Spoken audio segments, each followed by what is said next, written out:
जय हिंद मेरे प्यारे साथियों, कैसे हैं आप सभी। आज हम आप लोगों के सामने लेकर आए हैं कुछ योगा आसन, जिनको करने के बाद में आपका जो सांस फूलना है वो बंद हो जाएगा। और मेरे काफ़ी ऐसे दोस्त हैं जिनका वज़न काफ़ी बढ़ा हुआ है, तो उनका वज़न भी इस योगासन करने के बाद में काफ़ी कम होगा। ख़ासकर ये योगासन जब अधिक महत्व करता है जब आप रनिंग करते हैं, और उसके बाद में यदि आप इन योगासन को करते हैं, प्राणायामासन को करते हैं, तो इसका जो लाभ है वो बहुत ही अद्भुत रहता है, काफ़ी अच्छा रहता है। तो आज हम कोशिश करेंगे कि सीक्वेंस से कुछ प्राणायामासन आप लोगों के सामने मैं रखूं, जो आपकी योगा एक्सरसाइज के माध्यम से आपका जो पेट है और जो आपका एक्स्ट्रा फैट है बॉडी का, वो कम करने का यहाँ पर काफ़ी अच्छा एक साधन हो सकता है। तो जो भी मेरे भाई मेरी बहन इस समय उत्तर प्रदेश पुलिस के फिज़िकल की तैयारी कर रहे हैं, तो वो फिज़िकल की तैयारी जैसे कर रहे हैं, तो उसके बाद में ही कुछ इस तरीके के योगा अभ्यास करें, तो उससे क्या होगा, आपकी जो रनिंग है काफ़ी अच्छी होगी और साथ ही आपका जो फैट है वो काफ़ी लॉस हो जाएगा।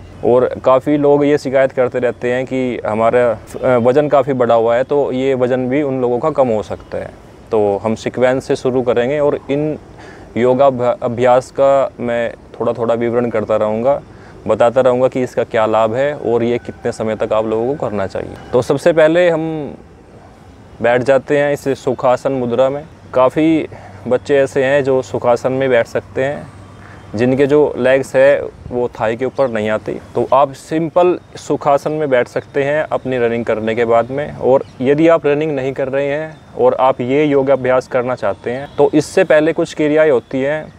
क्रियाएं करने के बाद में, यानी कि अपनी बॉडी पूरी वार्म अप करने के बाद में, आप इस सुखासन पर बैठ जाएं और सबसे पहले अनुलोम विलोम करने की कोशिश करेंगे। तो इसमें सूर्य नाड़ी और चंद्र नाड़ी का विशेष महत्व रहता है। इस वाले हिस्से को, जो दाहिना हिस्सा रहता है हमारा, सूर्य नाड़ी का हिस्सा बोलते हैं, और जो बाएं साइड का हमारा हिस्सा रहता है ये चंद्र नाड़ी का हिस्सा होता है। तो क्योंकि काफ़ी लोगों को गुस्सा ज़्यादा आता है, तो उनकी जो सूर्य नाड़ी है वो हमेशा एक्टिव रहती है। यानी कि यदि आप देखेंगे तो सांस इस नाड़ी से ज़्यादा आता है, यानी कि इस नासिका से, और जो इस हिस्से से जो सांस है वो कम आता है। तो यही कारण है कि व्यक्ति की जो सूर्य नाड़ी है वो हमेशा एक्टिव रहती है और उसको गुस्सा भी ज़्यादा आता है। तो यदि आपको अपना मन भी शांत करना है, तो आप चंद्र नाड़ी को ज़्यादा एक्टिव किया करें। तो चंद्र नाड़ी को एक्टिव करने के लिए सबसे ज़रूरी है कि आप केवल चंद्र नाड़ी पर ध्यान दें। जैसे यहाँ पर हम सूर्य नाड़ी का ये नासिका बंद कर लेते हैं और चंद्र नाड़ी की नासिका से हम सांस लेते और छोड़ते हैं।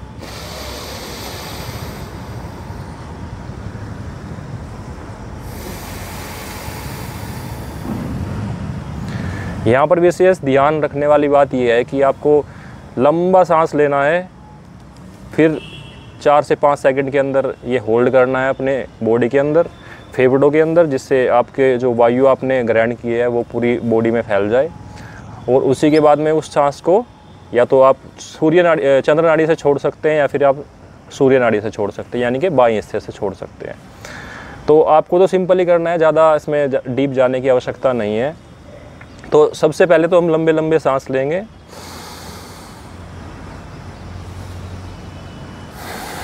क्योंकि योगाभ्यास हम धीरे धीरे शुरू कर रहे हैं, तो कोशिश करेंगे कि ऑक्सीजन का स्तर अपनी बॉडी में बढ़ाएं पहले।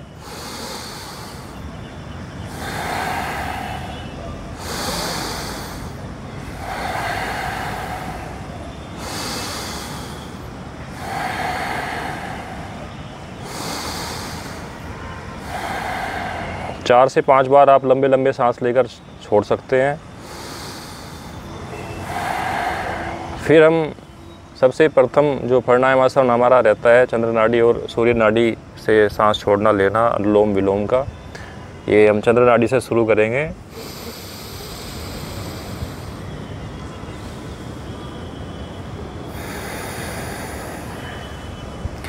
सूर्य नाड़ी से हम हमेशा इसलिए शुरू करते हैं क्योंकि मैंने जैसा बताया कि इंसान को गुस्सा ज़्यादा आता है और हमेशा सूर्य नाड़ी एक्टिव रहती है। तो यदि आप सूर्य नाड़ी से शुरू करेंगे तो प्रवृत्ति जो है और ही ज़्यादा गर्म रह जाएगी, तो आपको गुस्सा अधिक आ सकता है। तो कोशिश यही करेंगे, चंद्र नाड़ी से सांस लेने की यहाँ पर कोशिश करें।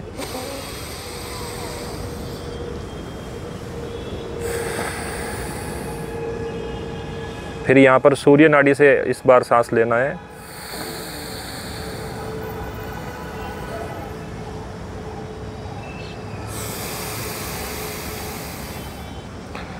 चंद्र नाड़ी से सांस लेकर अपने बॉडी में होल्ड करना है, अपनी छाती को फुलाना है, फेफड़ों तक पूरी हवा जाएगी और ये 5-6 सेकंड तक अंदर रोकना है। फिर उसके बाद में सूर्य नाड़ी तक की तरफ छोड़ दें। 5-6 सेकंड तक ये सांस ना लें, उसके बाद में फिर सूर्य नाड़ी से सांस लें और ऐसे ही गतिविधि या एक्टिविटी करते रहें। तो इसको कम से कम भी 10 से 15 बार आप दोहरा लें, जैसे मैं कर रहा हूँ।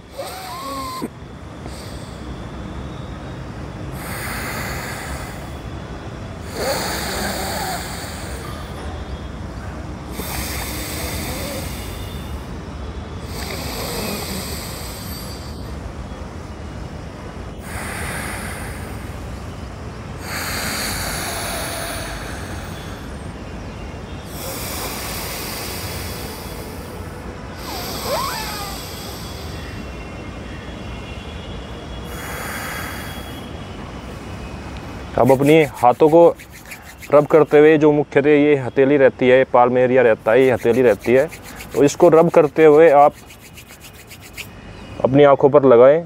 तो इससे क्या होगा, जो जिसका चश्मा लगा है ये हटने की संभावना भी रहती है इन एक्टिविटी करने के बाद में, क्योंकि जब आप अनुलोम विलोम करते हैं तो पूरी बॉडी एक्टिव हो जाती है और रक्त का संचार बढ़ता है। तो यदि आप हथेली को रगड़कर अपनी आंखों के ऊपर लगाएंगे तो इससे क्या होगा, आपकी आंखें भी स्वस्थ होंगी और इसको एक सभी को जो है एक अद्भुत लाभ यहाँ पर मिलता है। अनुलोम विलोम में काफ़ी मेरे दोस्त ऐसे हैं, आपको ये पता ही है अनुलोम विलोम के जो अद्भुत लाभ हैं, जिसके चेहरे पर फुंसी वगैरह रहती है या फिर कोई कैंसर का पेशेंट भी है, क्योंकि उसमें गांठ बनती है, तो इन गांठ को, इन प्रॉब्लम्स को ये खोलने की कोशिश करता है कि रनिंग के बाद में यदि आप अनुलोम विलोम कर रही हैं, जो मेरे साथी हैं यूपी पुलिस कांस्टेबल के, तो इससे क्या होगा, आपका पेट जो है काफ़ी कम होगा। और जैसा कि मैंने बताया, फैट कम करने के लिए सबसे अद्भुत ये योगाभ्यास आपको बता रहा हूँ। जिनका वज़न बहुत ज़्यादा है तो वो इन योगाभ्यास को ज़रूर करें, अद्भुत लाभ ज़रूर मिलेगा। 1-2 दिन में लाभ नहीं मिलता, आप रेगुलर करते रहेंगे, क्योंकि आपको अभी फिज़िकल की तैयारी करने के बाद में यदि आप यही योगाभ्यास कर लेंगे तो इससे क्या होगा, आपके पेट कंट्रोल में आ जाएगा और जो आपके बॉडी पर एक्स्ट्रा फैट है वो भी कंट्रोल में आ जाएगा। जिन जवानों की जो चेस्ट काफ़ी कम है, मेज़रमेंट में काफ़ी कम आ रही है, उनके लिए मैं एक अलग से एक्सरसाइज की वीडियो बना दूंगा। लेकिन आप इन एक्सरसाइज को भी करना, क्योंकि ये आपकी सांस जो फूल रहा है उसको कम करने के लिए काफ़ी मदद करेंगे और ये आपका जो फिजिकल रहेगा यूपी पुलिस का, काफ़ी अच्छा फिजिकल आपका हो जाएगा। तो हम यहाँ पर कपालभाति करते हैं। तो कैसे करनी है कपालभाति, तो सिंपल इसी मुद्रा में सुखासन पर बैठे रहें। कोशिश ये करें कि नाक से सांस ले, जैसे मैं ले रहा हूँ, नाक से छोड़ें। यहाँ पर काफ़ी लोग ऐसे हैं कि नाक से सांस ले लेते हैं और पेट से झटका मारते हैं, जैसे ये करते हैं। ऐसे नहीं करना होता, इससे करने के काफ़ी नुकसान होते हैं। जैसे यदि आप सांस ले रहे हैं, पेट से झटका मारा, तो इससे क्या होगा, आपकी रीढ़ की हड्डी में दर्द रहना शुरू हो जाएगा और ये फ़ायदा करने के बजाय नुकसान कर देगा। तो आपको जो ये आप कपालभाति योगाभ्यास करेंगे तो इसमें सिंपल है कि नाक से सांस भरे पेट के अंदर,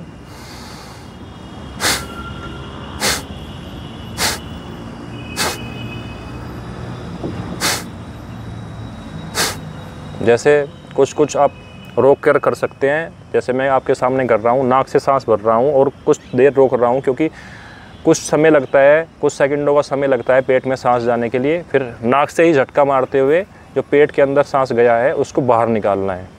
तो सबसे बेहतरीन तरीका यही रहेगा। जैसे आप देख सकते हैं यहाँ पर, जैसे पेट में सांस भर गया है, नाक से छोड़े, अब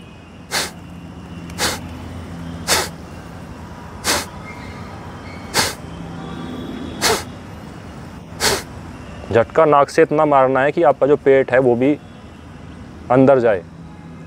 लेकिन कोशिश यही रखनी है कि जो पेट को झटका मत मारे, कि अपना मस्तिष्क को ये संदेश दे रहे हैं कि हमें पेट को अंदर करना है, ऐसे मत करना। यहाँ पर कपालभाति करते हुए काफ़ी लोग यही प्रॉब्लम करते हैं कि जैसे सुखासन मुद्रा में बैठे रहते हैं तो वो पेट से झटका मारते हैं ऐसे करके, तो ये रीढ़ की हड्डी में नुकसान कर सकता है। सिंपल इसका साधारण तरीका यही है कि नाक से सांस भरे, कुछ सेकंड तक रोक के फिर नाक से ही झटका मारते हुए सांस को छोड़ें। तो ये करें।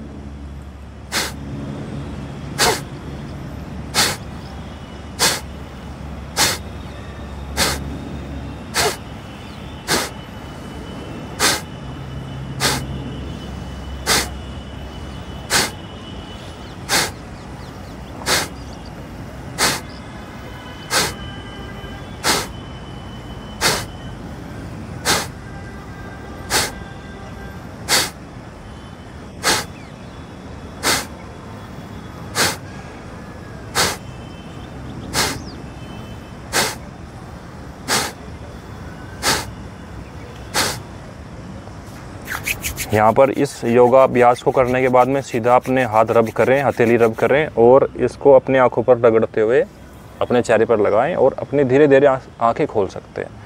मैं आपके सामने काफ़ी कम योगा अभ्यास कर रहा हूँ क्योंकि काफ़ी कम आप लोगों के पास भी टाइम है। तो यदि लंबी मैं यहाँ पर योगा अभ्यास करूँगा तो आपको भी लगेगा कि बोरिंग सेशन हो रहा है। तो आप कोशिश यही करें कि कपालभाति के अंदर जब आप बैठ जाते हैं तो रीढ़ की हड्डी सीधी रखें। फिर से बता रहा हूँ, रीढ़ की हड्डी सीधी रखें और नाक से सांस लें पेट के अंदर। जैसे पेट के अंदर आपने सांस ले ली, आपकी चेस्ट अप हो गई और इस सांस को छोड़े झटके से।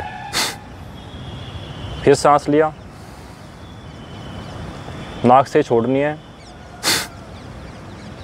यानी कि नाक से यदि आप छोड़ेंगे तो ये नाक फूलेगा और जो पेट के अंदर सांस गई है वो भी झटके से बाहर निकलेगी। तो ये काफ़ी अच्छा अभ्यास है। जिन लोगों का वज़न कम नहीं हो रहा, जिन लोगों के बॉडी पर फैट है, तो वो ये योगा अभ्यास ज़रूर करें, आपको अद्भुत लाभ मिलेगा। सबसे बड़ी बात ये, जितने भी शरीर में रसोली गांठ वगैरह बन जाती है तो इनको तोड़ने के लिए कपालभाति योगा अभ्यास करना बहुत ही आवश्यक है। और ये स्ट्रोक बोलते हैं, जैसे ये झटका मार रहा हूँ मैं,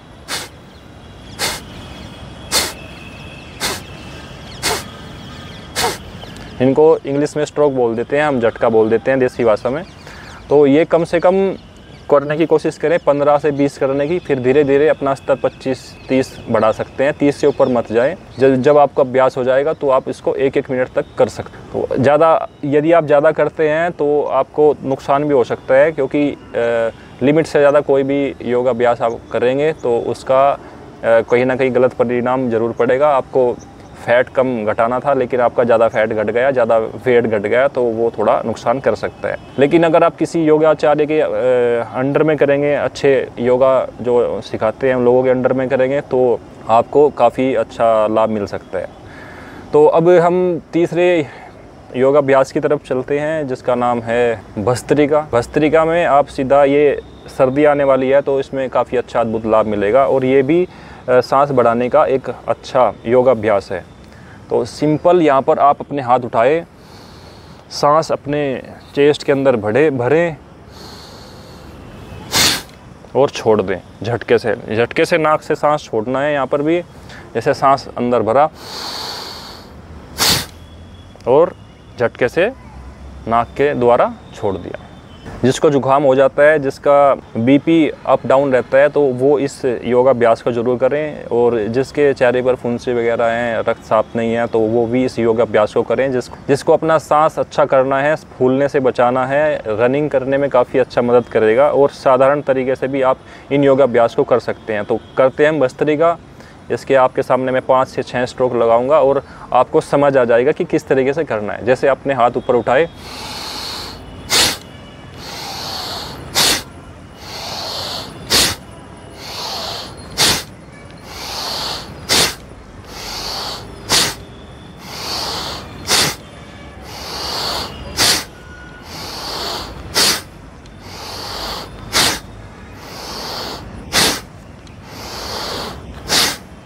यहाँ पर कोशिश यही रखनी है कि नाक के द्वारा आप सांस लें, लंबे सांस लें, चेस्ट के अंदर भरें, फेफड़ों के अंदर भरें, पेट के अंदर भरें और झटके से इस सांस को नाक के द्वारा छोड़ें। जैसे फिर से एक बार कर लेते हैं।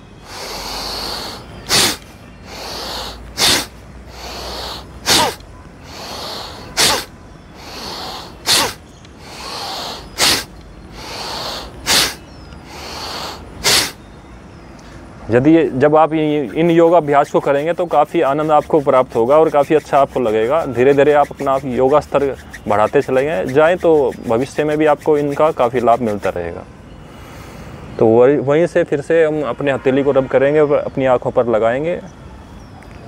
इनको बार बार हथेली को रब करने का और आँखों पर लगाने का यही कारण है कि जब रक्त का संचार हमारी आँखों के पास ज़्यादा बढ़ जाता है, जैसे मैंने अभी भस्त्रिका की, तो भस्त्रिका करने के बाद में यहाँ पर जो रक्त संचार है मेरी आंखों के पास चला गया, तो यदि मैं आंखों को अपनी डायरेक्ट खोल लूँगा तो ये लोड पड़ेगा, कहीं ना कहीं रक्त का संचार डिस्टर्ब होगा। तो हम कोशिश करते हैं कि हाथों को रब करते हुए इसमें भी रक्त संचार होता है, रब करते हुए गर्म करते हुए तो आँखों के ऊपर लगाते हैं, तो उससे काफ़ी एनर्जी हमारी आँखों को भी मिलती है। अब हम जो तीसरा योगाभ्यास हमारा रहेगा वो रहेगा भस्त्रिका के बाद में भ्रमरी योगाभ्यास। तो भ्रमरी में आप जानते ही हैं, भ्रम यानी कि भंवरे की तरह से भिन्न भिन्न करते रहेंगे और इसकी आवाज़ हमारी मस्तिष्क तक पहुंचेगी।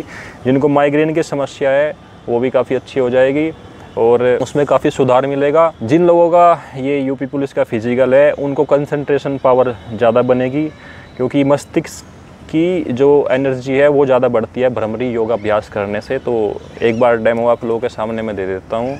हम अपनी आंखें बंद करेंगे इन उंगलियों से और अपने जो कान हैं इनको भी बंद करेंगे और लंबा सांस लेंगे। फिर धीरे धीरे हम इस सांस को छोड़ेंगे और मुंह बंद करके रखते हुए नाक से सांस छोड़ेंगे और भिन भिन की आवाज़ करते रहेंगे।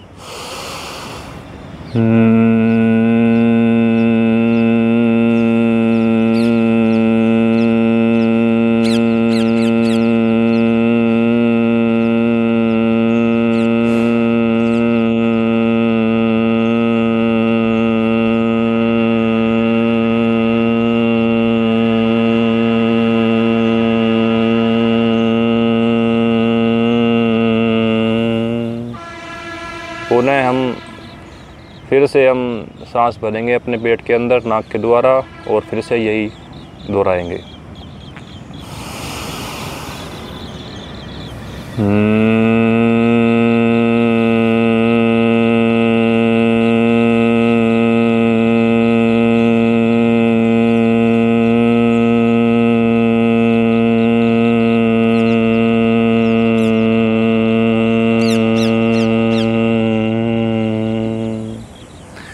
आप इसको 5 से 6 बार दोहरा सकते हैं और ये तब तक आंखें ना खोलें जब तक आप अपने हथेली को रगड़ते हुए अपनी आंखों के ऊपर नहीं लगा लेते। जो लड़के और लड़कियां जिनका वज़न ज़्यादा है, जिनको सांस फूलने में दिक्कतें आ रही हैं, रनिंग उनकी अच्छी नहीं लग रही है, कोशिश कर रहे हैं लंबे टाइम से लेकिन ज़्यादा नहीं दौड़ पाते और उनके सांस फूल जाते हैं, तो आप ये मेरे द्वारा जो बताए गए योगाभ्यास हैं इनको करते रहें। इसके बाद में एक त्रिबंध योगाभ्यास आता है जो आप समझ सकते हैं। जैसे त्रिबंध का मतलब यही होता है कि गले का एक बंद लग गया और एक मल द्वार का बंद लग गया और एक ये आएगा योनि द्वार का जो महिलाओं का रहता है और पुरुष का लिंग द्वार का जो पुरुषों का रहता है। तो इन द्वार को मतलब कि जैसे सांस छोड़ते हुए हमें सांस छोड़ना है, सांस छोड़ दिया और उसके बाद में ये बंद लगा लिया हमने, इसको हम अंदर की तरफ मोड़ते हुए बंद लगा देंगे और जो हमारे लिंग द्वार और मल द्वार का जो मार्ग रहेगा उसको हम ऊपर की तरफ सिकोड़ेंगे। तो इस तरीके इसका ये लाभ रहेगा। उसके बाद में फिर हमें पेट का संचालन करना है। ऐसे एक बार मैं आप लोगों के सामने डेमो दे देता हूँ। जैसे सांस छोड़ दिया, बंद लगाया, बाकी तो बंद भी लगाए,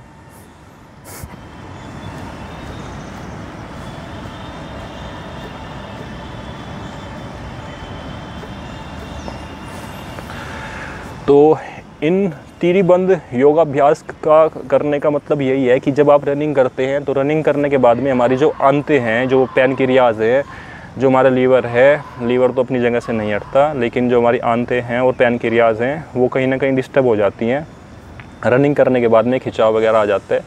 तो इनको यदि आप त्रिबंध के द्वारा सेट करेंगे तो काफ़ी अच्छा यहाँ पर आप लोगों को लाभ मिलेगा। तो फिर से एक बार फिर दिखा देते हैं। सांस छोड़ना है, पूरा सांस छोड़ दिया, पहला बंद लगाया, बाकी 2 बंद लगाए।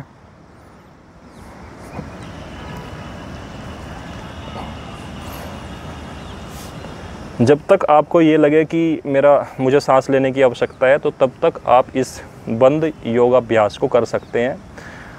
और इस बंद योगाभ्यास में आप लोगों का जो सांस है वो काफ़ी स्ट्रॉन्ग हो जाएगा, क्योंकि लंबे टाइम तक आपकी बॉडी में ऑक्सीजन नहीं रहेगी। जब आप ऑक्सीजन बाहर निकाल देंगे तो आपको लगेगा कि अभी ऑक्सीजन की आवश्यकता है, तो आप को फिर ये बंद हटाने पड़ेंगे और सांस लेना पड़ेगा। सबसे पहले मैंने आपको बताया अनुलोम विलोम, उसके बाद में बताया फिर मैंने कपालभाति, फिर भस्त्रिका, आपके भ्रमरी योगाभ्यास, और इसके बाद में ये बंद आसन। अब हम सिंपल जो एक क्रिया रहती है जो इसके बाद में आपको मुख्यतः काम करेगी, वो है आपकी सांस को बाहर रोकना और सांस को बाहर छोड़कर रखना। तो हम कोशिश करेंगे कि सांस हम लेंगे और सांस को अंदर रोकेंगे। कितनी देर तक हम रोक सकते हैं वो टाइम काउंट करेंगे अपने मन में, और कितनी देर तक हम सांस को बाहर छोड़कर रख सकते हैं वो काउंट करेंगे। जैसे मैं कोशिश कर रहा हूँ कि अंदर सांस रोकूँ,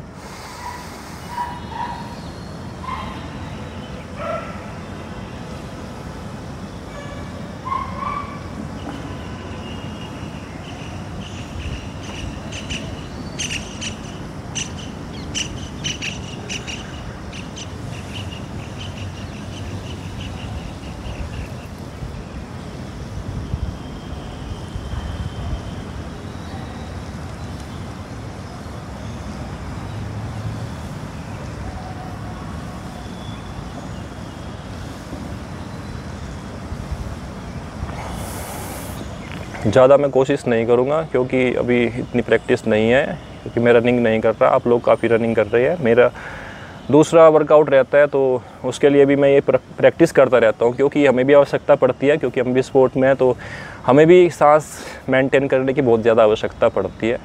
तो आप सांस अंदर रोके, फिर सांस को इसी तरीके से बाहर छोड़ दें। जैसे सांस ले लिया था पहले, तो हम इस सांस को बाहर छोड़ के रखेंगे।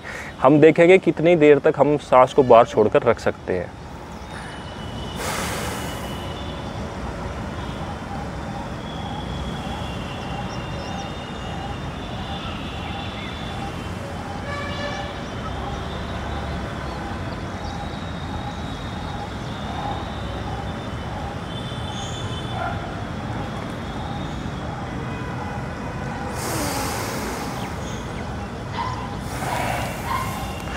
तो हम जितनी देर सांस को अंदर रोक सकते हैं उसके आधे मिनट हम सांस को बाहर छोड़कर रख सकते हैं। तो यही जो मैंने आपको योगा अभ्यास के जो ये सीक्वेंस बताया है, यदि आप इस तरीके से करेंगे तो आपकी जो सांस फूलनी है वो बंद हो जाएगी। जिन बच्चों को काफ़ी अलग और भी बहुत सारी प्रॉब्लम्स हैं, उनको भी काफ़ी अच्छा लाभ मिलेगा। और यदि किसी बच्चे को ध्यान लगाना है तो इसके बाद में आप ध्यान लगा सकते हैं। इसी मुद्रा में, इसी सुखासन में आपको बैठना होगा और आंखें बंद करते हुए आपको ये दोहराना होगा कि आपका जो मस्तिष्क है, जो आपकी थिंकिंग है, वो जो आपका दिमाग है, वो आपको किस दिशा में लेके जा रहा है, और उसका आपको धीरे धीरे से उच्चारण करना है। जैसे मेरी आंखें बंद हो रही है और मेरा जो दिमाग है वो इधर उधर भटक रहा है, तो उसका गुणगान मुझे करना है। इसका गुणगान करते हुए मुझे अपने जीभ को और अपने मस्तिष्क को उस दिशा में लेकर जाना है जहाँ पर कोई दैविक शक्ति यानी कि भगवान जी या फिर कोई भी ऐसे ज्योति जल रही हो, ओम का उच्चारण हो रहा हो, या कुछ भी ऐसी अल्लाह या फिर सिख धर्म से यदि आप हैं तो अपने भगवान का, इष्ट देवता का ध्यान करना है और उसका उच्चारण आपको करना है। और फिर वापस धीरे धीरे उस शक्ति के सामने खड़े होकर हाथ जोड़कर वापस आते हुए उसी मार्ग से जिससे आप गए थे अपने अंदर वापस अपनी बॉडी को लेकर आना है, अपनी आत्मा को लेकर आना है, अपनी थिंकिंग को अपने इसी माइंड में, अपने इसी शरीर में लेकर आना है वापस। और फिर से आप हाथ रगड़ते हुए भगवान का ध्यान करते हुए अपनी आंखों पर लगाएंगे और अपनी आंखें खोल लेंगे। तो दोस्तों ये थी मेरे द्वारा दी गई जानकारी। 5 से 6 योगाभ्यास मैंने आप लोगों के सामने बताए हैं प्राणायामासन के। तो यदि आप इनको रेगुलर करते हैं तो आपकी जो सांस फूलने की प्रॉब्लम है वो काफ़ी सुधार में आ जाएगी। और आप 10 से 15 दिन के अंदर देखेंगे कि जो 5 किलोमीटर की दौड़ आप 25 मिनट में नहीं लगा पाते थे, आप उसको 20 से 21 मिनट में आराम से लगा लेंगे। यदि किसी बच्चे की अभी भी कोई प्रॉब्लम चलती रहेगी कि यानी कि उसे 5 किलोमीटर दौड़ लगा रहा है और उसको ज़्यादा टाइम लग रहा है, 30 मिनट, 35 मिनट, 40 मिनट लग रहा है, तो उसको धीरे धीरे इसमें काफ़ी अच्छा लाभ होगा। और जो मेरी बहनें हैं और जो मेरे मोटे भाई है जिसका वेट बढ़ा हुआ है, तो उन लोगों को भी काफ़ी अच्छा लाभ मिलेगा। तो इसी तरीके की अच्छी वीडियोस आप लोगों के सामने आती रहेंगी फिटनेस से रिलेटेड। इस चैनल को सब्सक्राइब ज़रूर कर लेना और कमेंट सेक्शन में ज़रूर बताना कि आपको इन योगाभ्यास से क्या लाभ मिला। यदि किसी बच्चे की कोई प्रॉब्लम है इन योगाभ्यास को लेकर, तो कमेंट सेक्शन में कमेंट ज़रूर किया करें। मिलते हैं नेक्स्ट वीडियो में, तब तक के लिए इन योगाभ्यास को ज़्यादा प्रैक्टिस करें। और मेरे टेलीग्राम से भी आप जुड़ सकते हैं, आप मेरे इंस्टाग्राम ग्रुप से भी जुड़ सकते हैं, जिसका लिंक मैं डिस्क्रिप्शन में दे दूँगा। मिलते हैं नेक्स्ट वीडियो में, तब तक के लिए जय हिंद।